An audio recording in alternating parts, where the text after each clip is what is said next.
नमस्कार,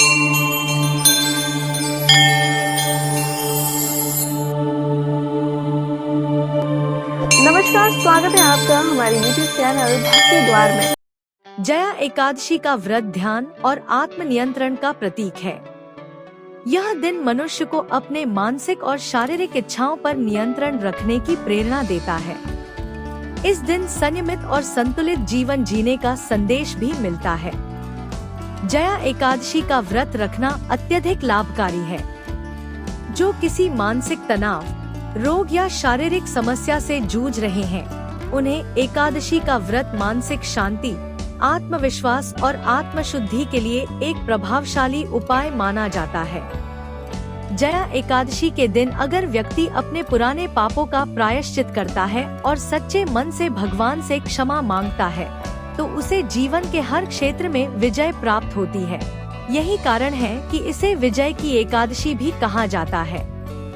जया एकादशी की पूजा से जीवन में सकारात्मकता का संचार होता है और यह भगवान विष्णु की असीम कृपा को प्राप्त करने का एक अद्भुत तरीका माना जाता है।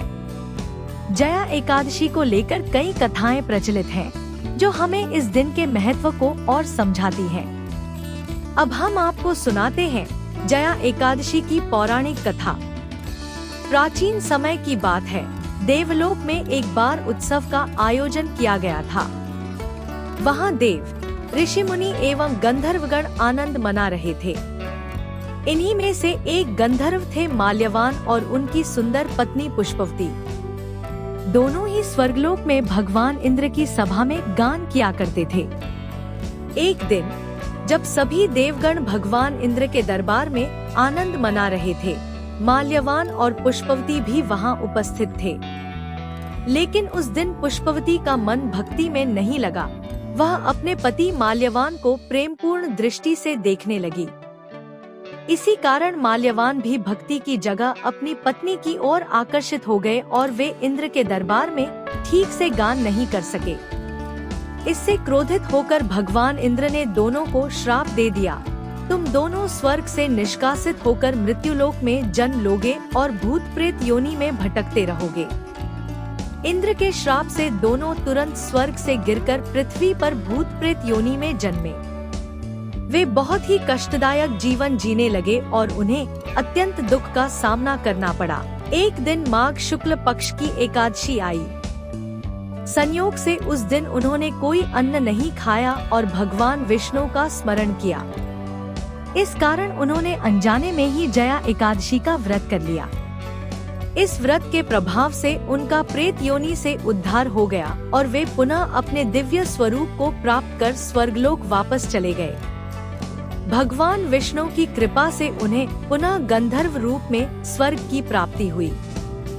दूसरी प्रचलित कथा के अनुसार एक समय की बात है, एक राज्य में राजा हरिश्चंद्र शासन करते थे। वे बहुत ही सत्यवादी और धर्मनिष्ठ थे। एक दिन राजा ने देखा कि उनका राज्य विपत्तियों से घिरा हुआ है।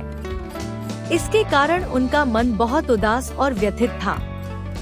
एक दिन उनके राज्य में एक ब्राह्मण आया और उसने राजा से कहा, हे राजन, आपके राज्य में हरियाली और समृद्धि फिर से लौट सकती है। बस आपको जया एकादशी का व्रत करना होगा।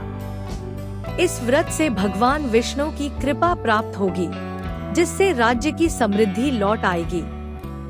राजा हरिश्चंद्र ने ब्राह्मण की बात मानी और जया एकादशी का व्रत किया। उन्होंने दिन भर उपवासी रहकर भगवान विष्णु की पूजा की और इस दिन का व्रत पूरी श्रद्धा और भक्ति से किया। व्रत के प्रभाव से राजा के राज्य में समृद्धि लौट आई और उनकी सारी परेशानियां दूर हो गई। भगवान विष्णु ने उन्हें आशीर्वाद दिया और उनके राज्य को फिर से खुशहाल बना दिया। इसलिए कहा जाता है कि जया एकादशी का व्रत करने से समस्त पापों का नाश होता है और व्यक्ति को मोक्ष की प्राप्ति होती है। आपको हमारा ये वीडियो पसंद आया तो इस वीडियो को लाइक, कमेंट और शेयर जरूर करें और हमारे चैनल को अगर आपने सब्सक्राइब नहीं किया है तो हमारे चैनल को सब्सक्राइब कर ले।